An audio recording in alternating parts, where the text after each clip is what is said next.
Hello, my name is Kyle, and I'd like to lead you through 4 simple but crucial steps that will enable you to get the best performance out of your wireless system.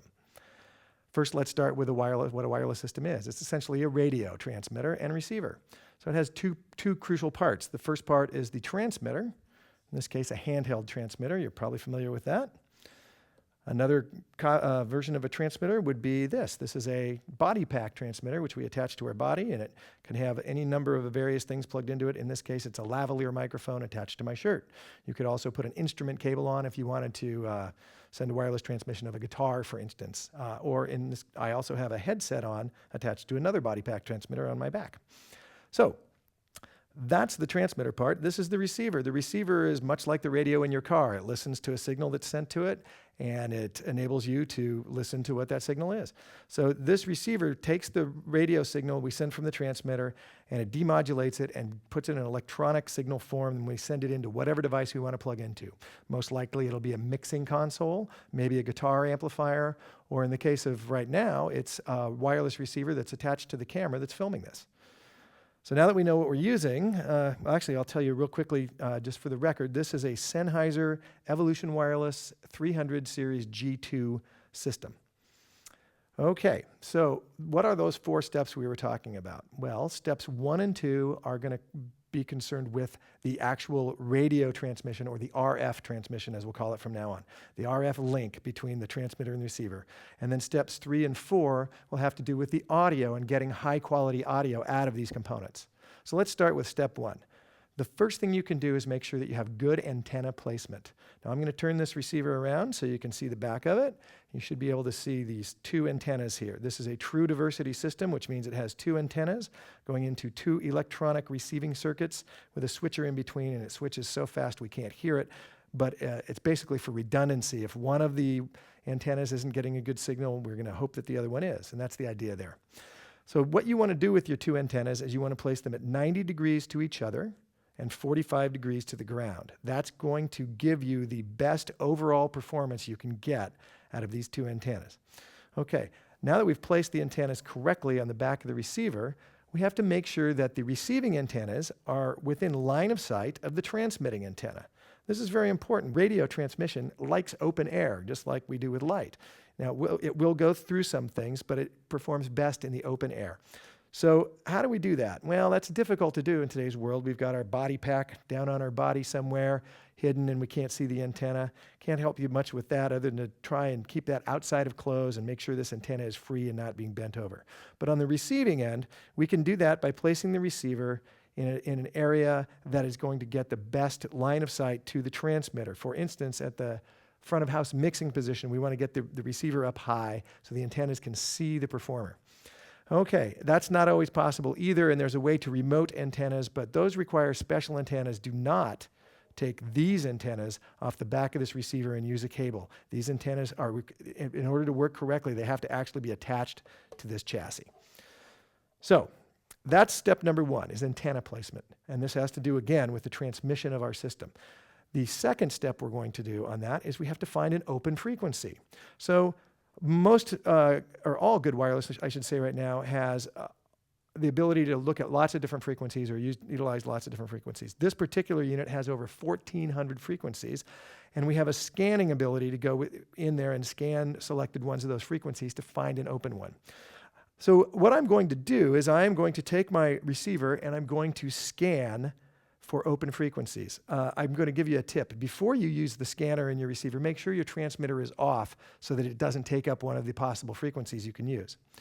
So I'm going to go into the menu, and your wireless may be a little different, so I'll let you use the menu in yours to do it correctly. And I'm going to hit the scan function, and I'm going to start the scan. Now this is going to take a little while because this is a fairly sophisticated machine, and they've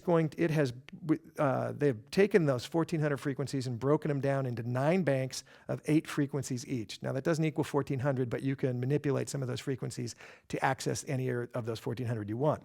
1,400 plus, actually. But the point is we've taken these banks and we've created banks that work well together. The frequencies within each bank work very well together. If you were using multiple wireless systems, you'd want to stay within a bank. So let's see how we're doing here. We're almost done. We are done.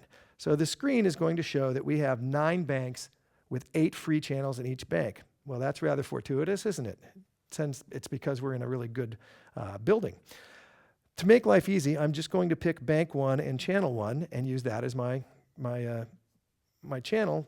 Why make things difficult? So now that I've set that on the receiver, I need to set the same thing on the transmitter.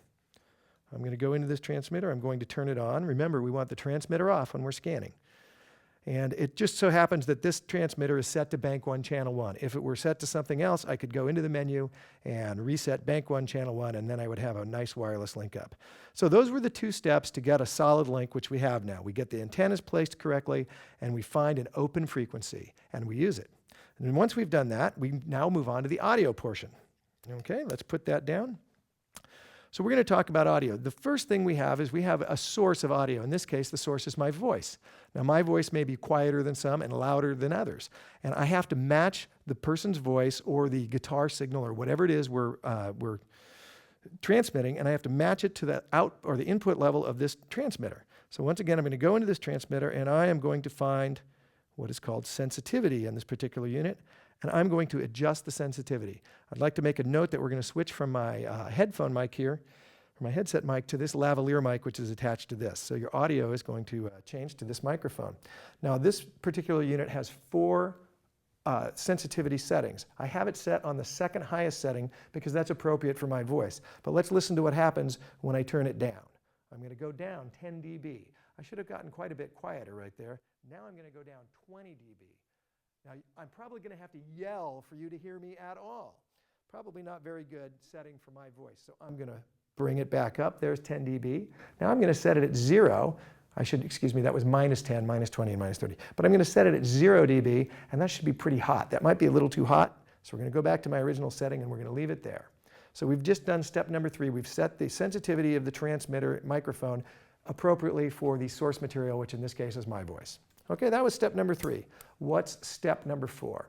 Okay, just like in the transmitter where we have a sensitivity setting, we have an output setting on the receiver. Now you're going to be plugging your receiver into, I don't know what actually. It could be a mixing console again, a guitar amplifier, or a camera. Each one of those devices may want to see a different level of output coming into the input of that device. So what we have here is the ability to go into my receiver and adjust that output accordingly. Now this is a pretty simple thing to do, but knowing what that output level or what the input of that device you're plugging into wants to see is going to require a little homework on your part. You can open the manual. Oh wait, if you were a manual person, you probably wouldn't be looking at this video, would you? Well, manuals are good. So if you can open your manual and find out on a camera, for instance, what it likes to see, you can set this accordingly. If you're using a mixing console, you might want to set the gain to unity gain and then adjust the output of this to get a nice, good signal without over-modulating that signal. So that's basically it. We've covered the 4 steps of how to get good performance out of your wireless. And let's review that real quickly. The first step is antenna placement. The second step is to find and utilize an open frequency so that the transmitter and the receiver can talk without interference. The third step is to set the level of the audio in the transmitter.